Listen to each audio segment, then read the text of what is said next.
ஓம் நம சிவாய். ஓம் நம சிவாய். ஓம் நம சிவாய். ஓம் சக்தியே பராசக்தியே நாகபராசக்தியை போற்றி போற்றி. நமது சக்தி பீடத்தில் ஆதி பிரம்மம் ஆதி பிரம்மசூத்திர குழு உருவாக்கப்பட்டு பக்தர்கள் அந்த குழுவிலே இணைந்து கொண்டிருக்கிறார்கள். இந்த ஆதி பிரம்மசூத்திர குழுவானது பிரபஞ்சம் செழிக்கவும், பிரபஞ்சத்தில் வாழ்கின்ற உயிரினங்கள் செழிக்கவும், இயற்கை வளங்களெல்லாம் செழிக்கவும், கலியுகத்திலே இயற்கை இடர்பாடுகள் எல்லாம் நீக்கவும் இந்த ஆதி பிரம்மசூத்திர குழு உருவாக்கப்பட்டுள்ளது. அனைத்து பக்த பெருமக்களும் இதில் இணைந்து அவரவர்களுடைய வாழ்க்கை சிறக்க, வாழ்க்கையில் வளமான மகிழ்ச்சியான தருணங்களை ஏற்படுத்திக் கொள்ளவும் இந்த குழுவிலே இணைந்து செயல்படுங்கள். இன்றைய காலம் கலியுகம். இந்த கலிக்காலம் என்று சொல்லக்கூடிய கலிபுருஷனால் இயக்கிக் கொண்டிருக்கின்ற காலம். எத்தனையோ யுகங்கள் கடந்து இது கலியுகத்தினுடைய உச்சத்தை நெருங்கி கொண்டிருக்கிறது. கலியுகத்தினுடைய உச்சம் நெருங்கிறதுன்னு சொன்னா அதர்மம் தலைத்து ஓங்கும். அதர்மம் தலைத்து ஓங்கும். அது ஓங்கி நிற்கிற காலம் தான் இது. அதனால தர்மம் யாரு கண்ணுக்குமே தெரியாது. ஆனா ஒவ்வொரு பீடத்திலையும், ஒவ்வொரு ஆலயத்திலையும், ஒவ்வொரு குருபீடத்திலையும் தர்மத்தை செய்யி பாவத்தை நீக்கிக்கொள், தர்மத்தை செய்யி பாவத்துக்கான பிராய்ச்சித்தத்தை செஞ்சுக்கன்னு சொன்னா கேட்க மாட்டான். தர்மம் செய்யறவனும் என்ன செய்வான்னா, நாம செய்யறவர்கள் மற்றவர்களுக்கு நிம்மதியா இருக்குதா, அந்த தர்ம காரியம் செய்யறமே அந்த தர்ம காரியம் அவங்களுக்கு நிறைவா இருக்கா அப்படிங்கிறத இவனும் யோசிச்சு செய்யறான். ரெண்டு இடத்துலயுமே தவறு இருக்கிறது. இந்த கலியுகத்தின் உச்சத்துல பசின்னு வந்தவனுக்கு பழைய சோறு போட்டான்னா அந்த பசி தீரும்ங்கிற நோக்கத்துலதான் அவன் போடுறான். அடுத்த நிமிடம் பக்கத்துல அறுசுவை உணவும் போட்டா இதை தூக்கி அண்ணாண்ட வச்சுட்டு நீ என்னடா போட்டன்னு சொல்லிட்டு அந்த அறுசுவை உணவு போட்டவனை போட்டு உச்சந்தலையில வச்சு தலையில ஆடுறான். ஆக பசின்னு வந்தவன் ஏன்டா நம்ம கொடுத்தோங்கிற மாதிரி போயிடுச்சு. அப்படிதான் போயிட்டு இருக்கான். இவனுக்கு நம்ம செஞ்சிருக்கவே கூடாது அப்படிங்கிறது ஒரு பக்கம். அந்த அறுசுவை உணவும் படைச்சு அவனுடைய வழியிலே இவனுக்கு பெயர், இவனுடைய பெயரை நிலைநாட்டி கொள்ளணுங்கிற ஒரு ஆசையிலே அவன் செய்யறான். அவனுக்கு பெரியவனாயிடுறான். இப்படிதான் காலம் நகர்ந்து கொண்டிருக்கிறது. தர்மம் செழிக்க வேண்டும், இந்த பிரபஞ்சம் வாழ வேண்டும், பிரபஞ்சத்தில் வாழும் உயிரினங்கள் எல்லாம் நிம்மதியான நிலையை அடைய வேண்டும், அதற்கான தெளிவை கொடுக்க வேண்டும். இறையர்களோடு சேர்ந்த, குருவர்களோடு சேர்ந்த உபன்யாசங்களை அங்கே கொடுக்க வேண்டும். ஒவ்வொரு தனி மனிதனும் தன் ஆழ்மனதில் இருக்கின்ற இறைவனை உணர்ந்து அதன் வழியிலே தர்மத்தை நிலைப்படுத்தி வாழ வேண்டும் என்ற நோக்கத்துல தான் நமது சக்தி பீடத்திலும் சிவலோகநாதனுடைய நந்தி மண்டபத்திலே பதிக்கப்பட்டுள்ள காலச்சக்கர எந்திரத்தினுடைய சுழற்சிப்படி ஒவ்வொரு மனிதன் என் நிலையிலே சென்று கொண்டிருப்பான், கலியுகத்திலே எந்த நிலையிலே இருப்பான், இப்பொழுது எந்த நிலைமையில இருக்கிறாங்கிறதெல்லாம் தெரிஞ்சு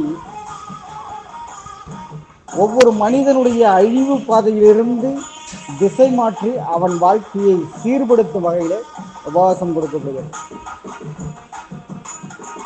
இல்லையா? மனிதனுடைய வாழ்க்கை பலதரப்பட்டது, ஒவ்வொருவருக்கும் ஒவ்வொரு விதமாக அமைக்கப்பட்டிருக்கிறது. அதனால தர்மகாரியம் செய்பவர்களும் எந்த ஒரு எதிர்நோக்கமும் இல்லாமல் தான் திருப்தி அடைஞ்சமா, தன்னால் முடிந்த தர்மகாரியத்தை செஞ்சமா அப்படிங்கிற மாதிரி செஞ்சிடணும். நீ புண்ணிய காலத்தை சேர்த்துக்க, அவ்வளவுதான். அவன் திருப்தி அடையறான், திருப்தி அடையாம அவனுக்கு எது போட்டாலுமே கொள்ளும் இல்லையா? எது போட்டாலுமே அவனுக்கு பத்தாது. போதுங்கிற மனமே யாருக்கும் கிடையாது. உணவு மட்டும்தான் போதுங்கிற மனம் ஏற்றுக்குமே தவிர மற்றது நீ எதை கொடுத்தாலும் சரிதான். உலகத்துல உள்ள அத்தனை கழிவு பொருட்கள் எதை கொடுத்தாலும் சரிதான். வாங்கிக்கிட்டே இருப்பான், போட்டுக்கிட்டே இருப்பான், சேர்த்துக்கிட்டே இருப்பான். அதை தர்மமும் செய்ய மாட்டான், இவனும் பயன்படுத்திக்க மாட்டான், போய் சேர்ந்துருவான். அதுதான் காலம்.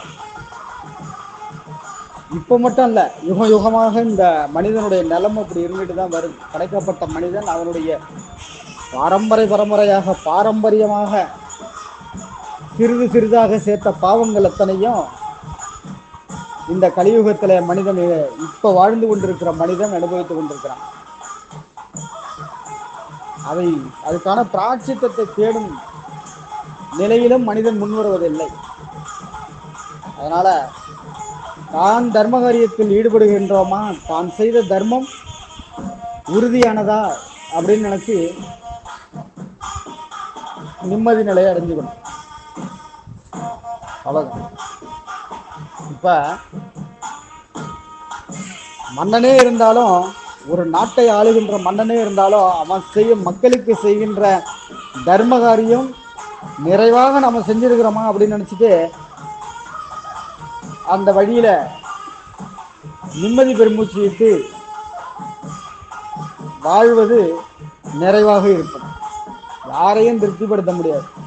அப்படிதான் மன்னர் காலத்துல ஒவ்வொரு மனிதனையும், ஒவ்வொரு தனி மனிதனையும், நாட்டில் வாழ்ற அத்தனை பேரையும் நிம்மதிப்படுத்தணும், திருப்திப்படுத்தணும் அப்படின்னு சொல்லிட்டு சகாக்களையெல்லாம் எந்தெந்த முயற்சியில வேணாலும் முயற்சி எடுத்துக்கோ. பொண்ணோ பொருளோ ஆபரணமோ யார் யார் என்ன கேட்குறானோ எதை வேணாலும் கொடு. எல்லாரையும் நிம்மதி நிலைக்கு அவ கொண்டு வந்து ஒரு வழியா அந்த நாட்டில் வாழ்ற மக்களுடைய தேவைகளை பூர்த்தி செய்து சொன்னான். இவன் போனான், போய் ஒவ்வொருத்தரையும் கூப்பிட்டான். உனக்கு என்ன வேணும், உனக்கு என்ன வேணும், உனக்கு என்ன தேவை அப்படின்னு எல்லாரையும் கேட்டு அவளுடைய தேவையை பூர்த்தி கேட்டதை செஞ்சான் இல்லையா. அரிசி பருப்பு வேணுங்கிறவனுக்கு அரிசி பருப்பு கொடுத்தான். பொண்ணு பொருள் வேணும்னவனுக்கு பொண்ணு பொருளை கொடுத்தான். அவனுடைய காலத்தால துன்பப்படுகின்ற தேவைகளை பூர்த்தி செஞ்சான். மக்கள் எல்லாம் நிம்மதி நிலை அடைஞ்சுதுன்னு வந்து மன்னர்கிட்ட சொன்னான் இல்லையா. மன்னர் என்ன பண்ணான் தெரியுமா, மக்கள் எல்லாம் திருப்தியா இருக்காங்களான்னு சொல்லிட்டு அப்பெல்லாம் மாறுவேடத்துல போறது உண்டு. மாறுவேடத்துல போய் விசாரிக்கிறது உண்டு. இங்க இருந்து போய் மக்களை விசாரிச்சான். மன்னர் செஞ்சது, அரண்மனையிலேருந்து கொடுத்தது, அவரவர்களுடைய தேவையெல்லாம் பூர்த்தி அணிச்சா, நிம்மதியா இருக்கீங்களா அப்படின்னு கேட்டான். மக்கள்லாம் என்ன செஞ்சான் தெரியுமா, ஒருத்தனோட ஒருத்தன் அடிச்சுக்கிட்டான். ஏன்னா பொன்பொருள் வேணும்னு கேட்டவனுக்கு பொன்பொருளை கொடுத்தான், ஆடை ஆபரணங்கள் வேணுங்கிறவனுக்கு ஆடை ஆபரணத்தை கொடுத்தான், அவனுடைய ஆசைப்பட்டதை அவன் விருப்பப்பட்டதை கொடுத்தான். இவன் அடிச்சு நிற்கிறான். ஏன் எதுக்கு அடிச்சு நிற்கிறான் தெரியுமா, பொன் பொருள் உனக்கு தானே கொடுத்தாரு, எனக்கு கொடுத்தாரா, நீ கேட்டியா, கேட்கல, கேட்டதை கொடுத்தான். இறைவனாகப்பட்டவனும் அப்படிதான். இறைவனே இருந்தாலும் உன்னுடைய பிரார்த்தனை நீ அங்கே போய் என்ன கேட்குறியோ அதை தான் நிறைவேற்றுவானே தவிர நீ வரிசலாக கட்டிட்டு இருந்தா கொடுத்துக்கிட்டே இருக்க மாட்டான். உனக்கு என்ன கிடைக்கணும்னு நினைக்குதான் அதுதான் கொடுப்பான். அதுதான் மன்னரும் அதான் செய்யறான். இது ராஜ்யத்தில் ஆளுகின்றவர்கள் அதுதான். உனக்கு என்ன தேவை, உன்னுடைய துன்பத்திற்கு காரணம் என்ன, அதை தான் கொடுத்து நிறைவுபடுத்துவான். ஒருத்தனோட ஒருத்தன் அடிச்சுக்கிட்டானா, மன்னர் என்ன செஞ்சான், நம்ம போட்ட கணக்கு தப்பா போச்சு, என்ன தப்பா போச்சு, எந்த வழியிலேயாவது மக்களோட தேவையை பூர்த்தி பண்ணி நம்ம ஆட்சி பொற்கால ஆட்சி அப்படிங்கிற ஒரு பேரை நிலைநாட்டணும் அப்படின்னு நம்ம எடுத்த முயற்சி தப்பா போச்சு அப்படின்னு மன உளைச்சலுக்கு ஆளாகி அரண்மனைக்கு திரும்பிட்டான். அரண்மனையில வந்து உட்காந்து தள்ள கை வச்சுட்டு உட்காந்தான். போட்டதெல்லாம் தப்பா போச்சு, உள்ளதும் போச்சு, இவனை எப்படி தாண்டா திருப்திப்படுத்துறதுன்னு தெரியல அப்படின்னு சொல்லிட்டு தள்ள கை வச்சுட்டு உட்காந்துட்டான். அங்கிருந்து ஒரு இதை எல்லாத்தையும் நாட்டில் நடக்கிறது எல்லாத்தையும் தெரிஞ்ச ஒரு சாது அங்கே தியானத்தில் இருந்தான். அந்த தியானத்துல இருந்து எழுந்திரிச்சு அவன் வந்துட்டான், இங்கே அரண்மனை வாயிலுக்கு வந்துட்டான் அன்னைக்கு காலையிலேயே. அப்ப மன்னர் எழுந்துச்சு வந்தான். இதே எதிராக ஒரு புதுசாக ஒரு சாது வந்திருக்கிறாரு, ஐயா சாமி உங்களுக்கு எங்கே வந்தீங்கன்னு. நான் வனத்தில் இருந்தா நீ நாட்டில் செஞ்ச வேலையெல்லாம் பார்த்தா? நாட்டில் என்ன செஞ்சுட்டு இருக்கிறான்னு பார்த்தியா? எவனையாவது திருப்திப்படுத்த முடிஞ்சுதா? நீயாவது நிம்மதியாக இருக்க முடிஞ்சுதா? கொடுத்தமே, தர்மம் செஞ்சமே, அது பலன் அளிக்குமா அளிக்காதா, பலன் கொடுக்குமா கொடுக்காதாங்கிறதெல்லாம் நீயாவது நிம்மதியாக இருக்க முடிஞ்சுதா அப்படின்னு கேட்டான். அப்போ எனக்கு ஒரே ஒரு பிராய்ச்சித்தம் தான். உங்களுக்கு என்ன தேவை அதை நான் செய்து உங்களுடைய ஆசையாவது எனக்கு கிடைக்கும், நீங்களாவது எனக்கு ஆசி பண்ணுங்க அப்படின்னு சொல்லிட்டு கேட்டான். அவன் உடனே என்ன பண்ணான்னா ஒரு திருவோடை எடுத்து நீட்டி, இந்த திருவோடு நிறைய எனக்கு நிரப்பி பொண்ணோ பொருளோ அதை வாங்கி நான் என்ன பண்ண போகிறேன், தானிய வகையோ உன்னால் என்ன தேவையோ, எனக்கு என்ன கொடுக்கலான்னு நினைக்கிறியோ அதை இந்த திருவோட நிரப்பி கொடு, பிச்சை பாத்திரம் அதை நிரப்பி கொடு அப்படின்னு சொல்லிட்டு சொன்னான். உடனே சகாக்களை அழைத்து இருக்கிற பொருளெல்லாம் அதில் நிரப்பி கொடு. அது எவ்வளவு கொண்டுற போது, திருவோடு எவ்வளவு கொள்ளும் இல்லையா அப்படின்னு அவன் நினச்சிட்டான். ஆனால் அவன் அரசவையில் உள்ள அத்தனை பொருட்களும் அதில் கொண்டு வந்து நிரப்ப நிரப்ப உள்ளே கொண்டுக்கிட்டே இருக்கு. இது என்னடா அது வேதனையாக போச்சு, புது வேதனை வந்துட்டு. அங்கே தான் மக்களை திருப்திப்படுத்த முடியல, நிம்மதி நிலையை கொண்டு வர முடியல.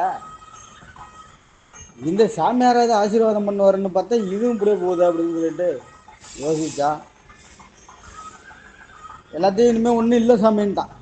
இங்கே நம்ம கையில் ஒன்றும் இல்லை, அரண்மனையிலையும் ஒன்றும் இல்லை, எல்லாத்தையும் உள்ள பாத்திரத்தையே போட்டோம். இந்த பாத்திரம் வாங்குறது எனக்கும் தெரியல என்னென்னு, ஏதாவது ஒரு வழி சொல்லு, ஏதாவது ஒரு வழியை சொல்லிட்டு போ அப்படின்னு மறுபடியும் உட்காந்துட்டான். யாரு? மன்னா. மன்னா யாரு? சாமி. சாமி கேட்குறாரு, மன்னா ஏந்திரி, நீ போட்டது இது என்னுடைய பிச்சை பாத்திரம் அல்ல, திருப்பி பாரு, இது ஒரு மனிதனோட மண்டை ஓடு, மனிதனோட மண்டை ஓடு. நீ நிரப்பி கொடுன்னு சொன்னது, நீ அத்தனையும் நிரப்புனது எல்லாம் உள்ள வாங்கிக்கிட்டே இருந்தது எல்லாமே என்னுடைய பிச்சை பாத்திரம் இல்லை, இது ஒரு மனுஷனோட மண்டை ஓடு. மண்டை ஓட இவ்வளோ வாங்குதுன்னா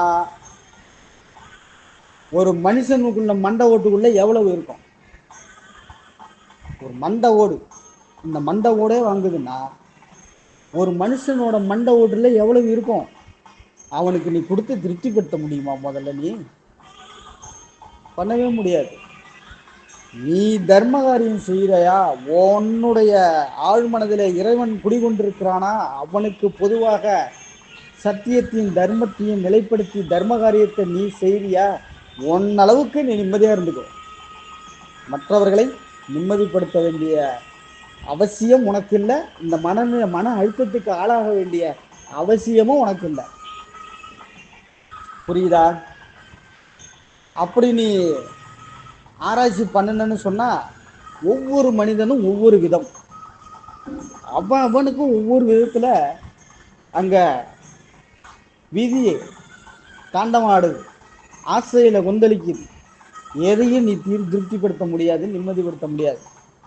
எல்லாருக்கும் செஞ்சிருக்கிற அத்தனையும் உன்னுடைய மனசாட்சிக்கு உன்னுடைய நிலைமைக்கு தர்மகாரியத்தோடு செஞ்சிருக்கிறோமாங்கிறத நிம்மதியை உன்னுடைய ஆட்சி காலத்தை நகர்த்துன்னு சொல்லி உபன்யாசம் செஞ்சார். அதுபோல ஒவ்வொருத்தரும் தர்மகாரியம் செய்கிறோம் அப்படின்னு சொன்னால் அவன் என்ன வேணாலும் நினச்சிட்டு போட்டான், அவன் என்ன வேணாலும் நினச்சிட்டு போட்டான். உன்னால் முடிஞ்சதை அங்கே கொடு, இது இருக்குது, இதை வச்சு நீ நிம்மதியாக இருக்கிறதும், இதை வச்சுட்டு மறுபடியும் ஏதாவது கர்மவினையை வாங்கிக்கிறதும், எதையாவது பண்ணிட்டு போ.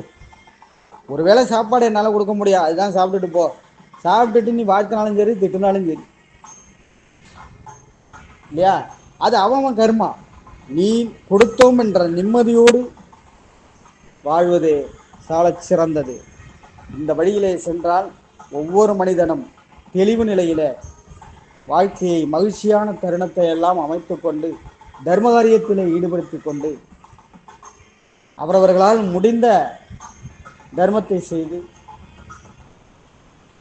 ஒவ்வொருவருமே தன்னுடைய தீய கர்மாவை தீர்த்து கொள்ள வேண்டிய கடமை இருக்கிறது இந்த பிரபஞ்சத்தில். அதை எந்த வழியில் பிராய்ச்சித்தத்தை தேடலாம் என்பது அறிந்து தன்னால் முடிந்து தர்ம காரியத்தை செய்து புண்ணியகாலத்தை சேர்த்து கொள்ள வழிவகை செய்யும் இந்த பிரம்மசூத்திர குழு இதில் ஒவ்வொருவரும் இணைந்து உபாசனை பெற்று நலமும் வளமும் எல்லா வளங்களோடு வாட நமது சக்தி பீடத்திலிருந்து ஒவ்வொருவருக்கும் அழைப்பு கொடுக்கப்படுகிறது. ஒவ்வொருடைய பிரார்த்தனையும் அன்னை நாகபராசக்தியினுடைய பாதக்கமலங்களிலே சமர்ப்பணம் செய்தமைகிறேன். அருள்மிகு மகாசக்தி நாகதேவதை சக்தி பீடத்திலிருந்து ஸ்ரீ ஸ்ரீ நாகபாலன் சுவாமிகள். சக்தி நாகபாலன்.